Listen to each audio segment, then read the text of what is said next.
Hey YouTube, my name is Charlotte. I am an international artist that works on the human body here in Wiltshire, the UK, and welcome to my Japan series. Today I'm going to run you through the 3 art galleries that we visited while in Japan and what we learned while we were there.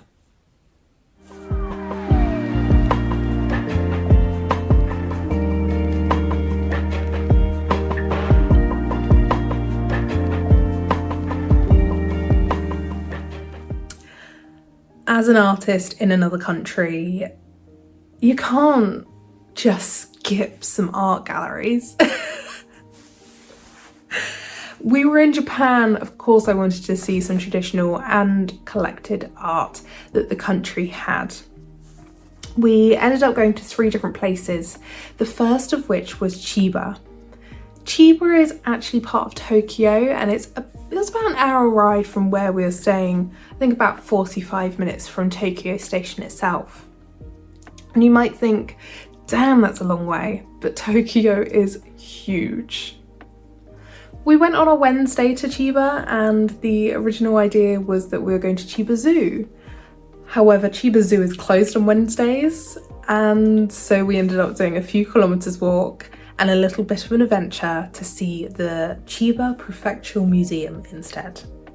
So at the Chiba Art Gallery, we didn't realise, but they were celebrating their 50th anniversary as a museum of art, which was really special to us because we really enjoy seeing the collections and what else the art museums and, well, museums of art put on.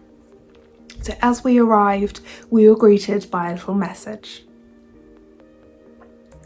The Chiba Prefectural Museum of Art celebrated its 50th anniversary in October 2024.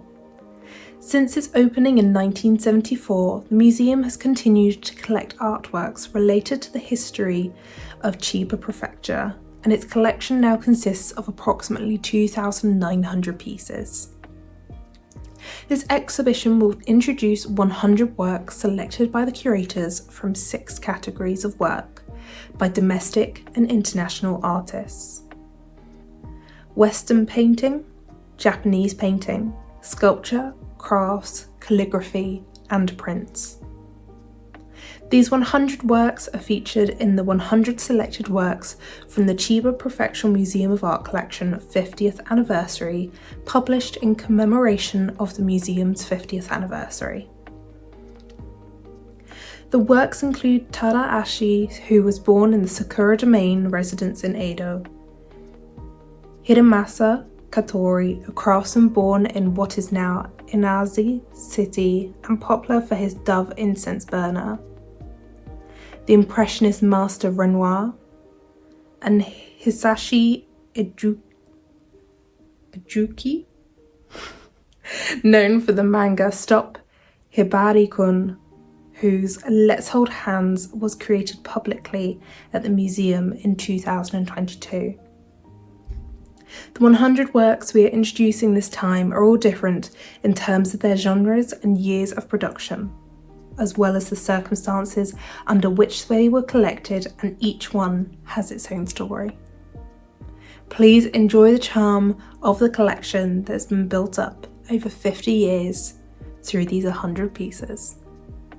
The building itself of the Chiba Prefectural Museum of Art was gorgeous, and photos honestly don't do it justice. There was also quite a lot of paintings that you couldn't take photos of and rooms that were protected, so I didn't get many photos of this.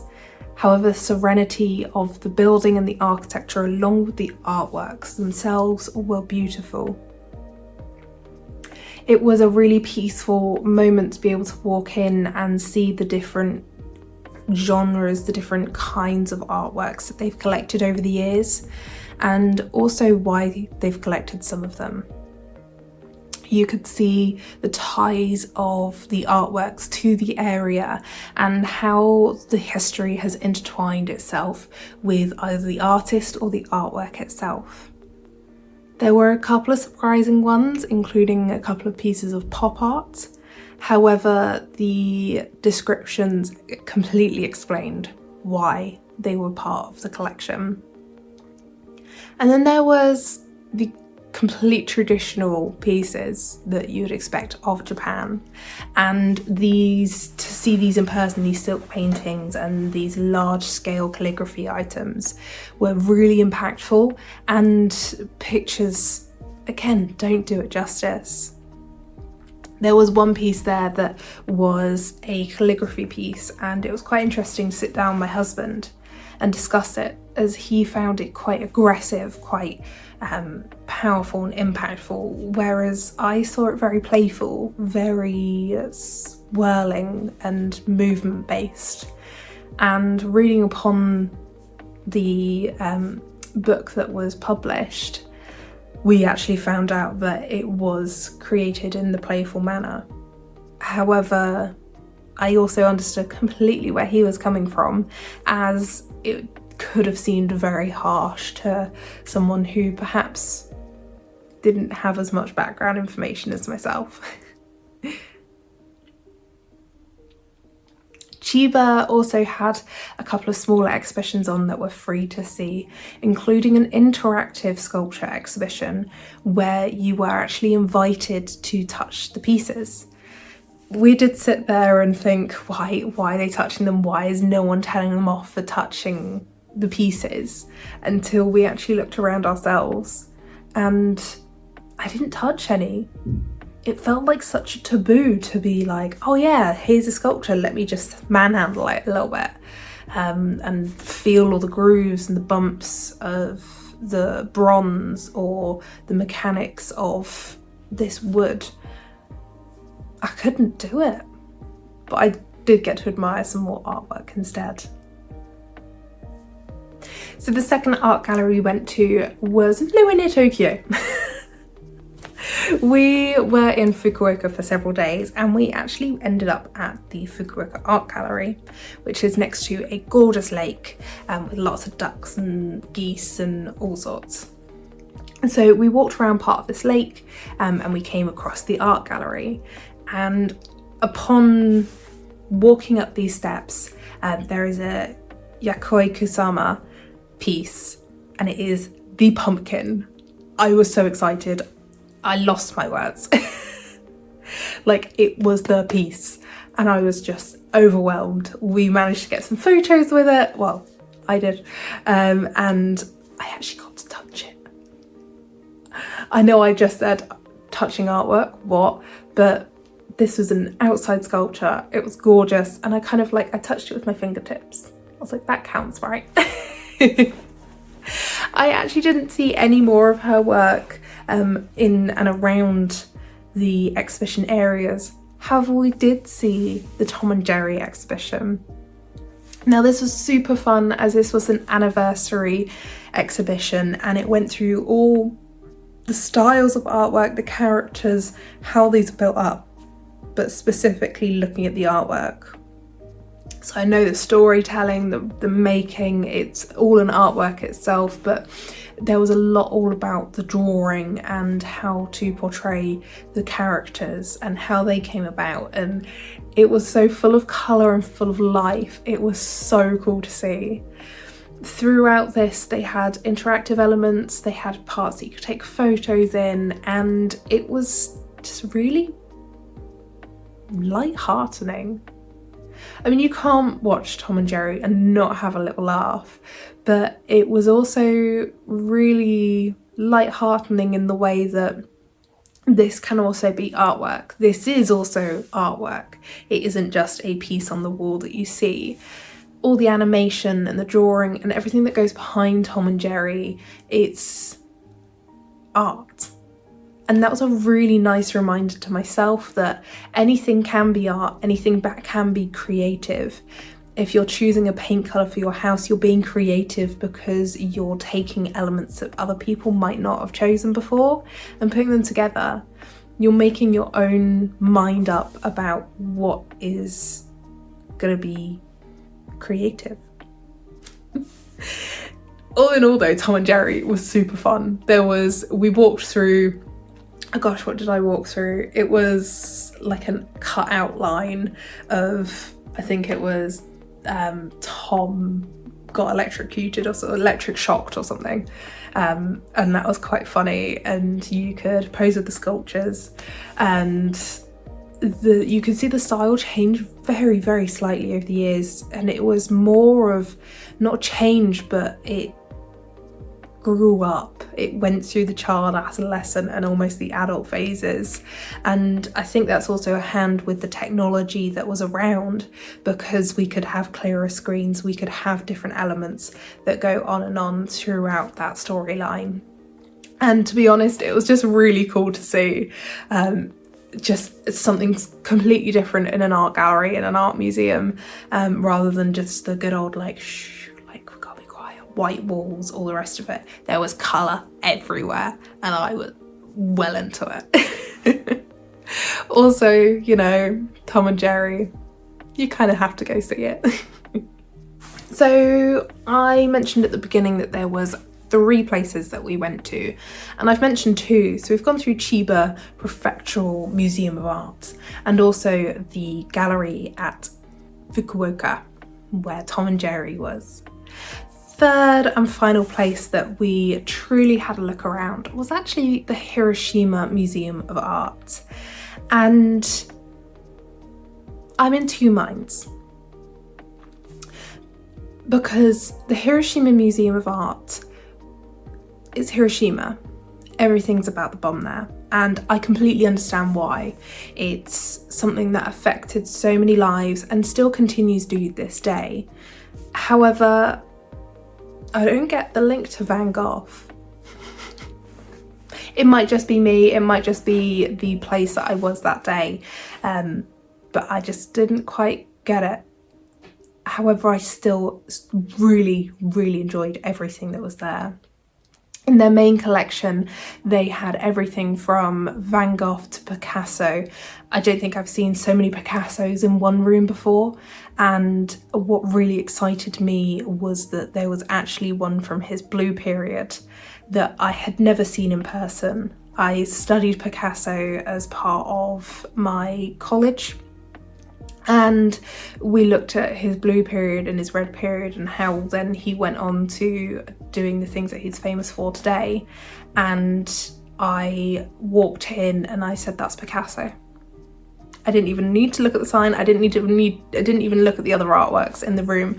I just walked in, saw this blue painting, and I said, that's Picasso's blue period.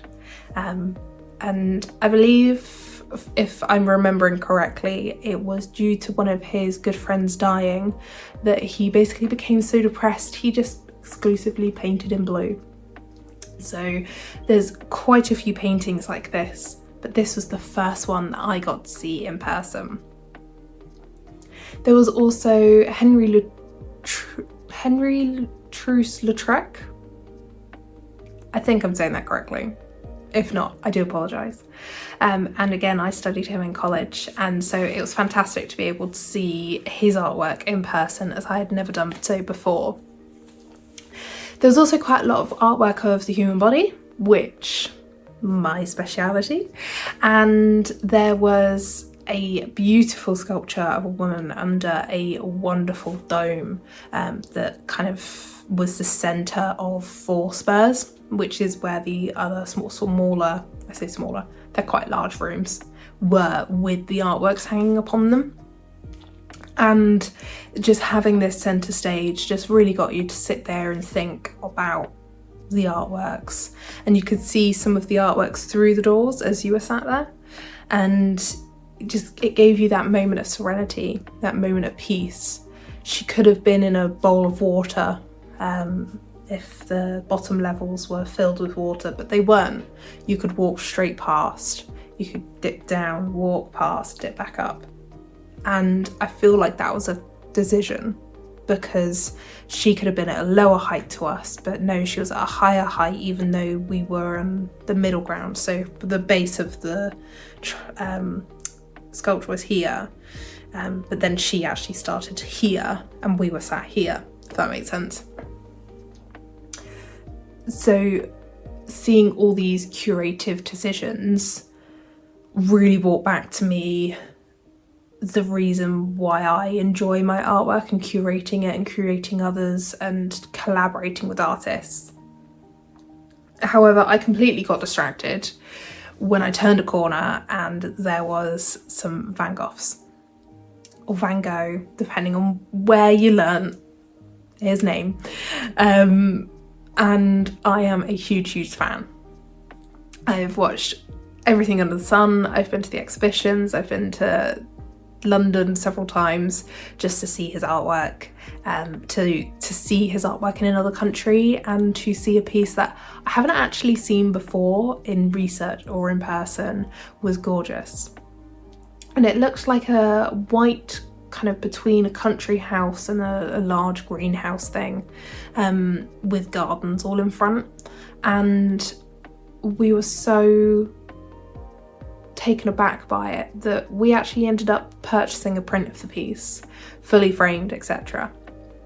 And it now hangs up in our living room, because not many artworks speak to both my husband and myself. So remembering back to Chiba, we thought that the calligraphy represented, he thought it was aggressive and violent and very much a statement, and I thought it was very playful. So for both of us to say we really like an artwork, we're getting it. The journey round the Hiroshima Museum of Art was really peaceful, and it also was really reflective on the journey that the area had been in.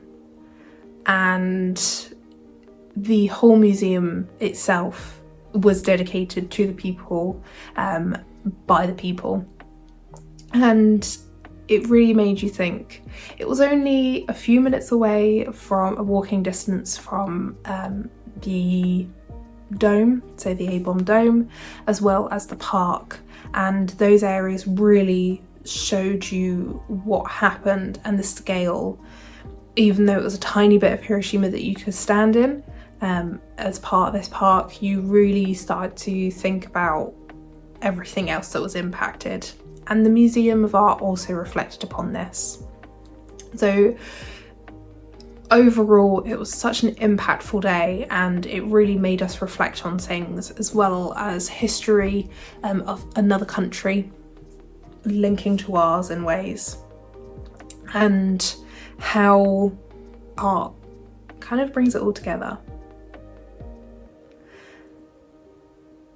On that slightly heavy-hearted note, I will leave you there, and I will speak to you soon.